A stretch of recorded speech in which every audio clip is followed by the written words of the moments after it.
మన team India test మ్యాచ్కి సిద్ధమైంది. శ్రీలంకతో మూడవ టీ20 సిరీస్తో తలపడనుంది.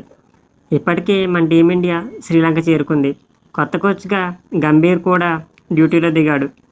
కెప్టెన్ సూర్యకుమార్ యాదవ్కు, కోచ్గా గంభీర్కు ఈ సిరీస్ చాలా ఇంపార్టెంట్గా మారింది. టీమిండియా హెడ్ కోచ్గా కెరీర్ ఘనంగా స్టార్ట్ చేయాలని గంభీర్ చాలా పట్టుదలగా ఉన్నాడు. దీంతో అందరి ఫోకస్ శ్రీలంక సిరీస్ మీద పడబోతుంది. జింబాబ్వేతో జరిగిన మ్యాచ్ తర్వాత ఇదే ఫస్ట్ టీ20. జింబాబ్వేతో ఆడిన మ్యాచ్లో అంతగా పోటీ లేకపోయింది. 4-1 తేడాతో మన టీమిండియా ఘనంగా విజయం సాధించింది. ఈసారి జరిగే శ్రీలంక మ్యాచ్తో కొత్త కోచ్ ఎలాంటి ప్రయోగాలు చేస్తాడని ఆసక్తిగా మారింది. యువ ప్లేయర్స్ను ప్రోత్సహించడమే తనకు టార్గెట్ అని గంభీర్ అంటున్నాడు.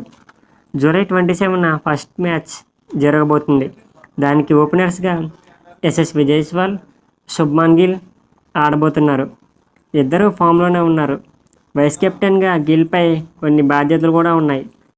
టీ20 వరల్డ్ కప్ తర్వాత రెస్ట్ తీసుకున్న పంత్ కూడా ఈ సిరీస్లో ఆడబోతున్నాడు. మరిన్ని అప్డేట్స్ కోసం మన ఛానల్ని ఇప్పుడే సబ్స్క్రైబ్ చేసుకోండి ఫ్రెండ్స్.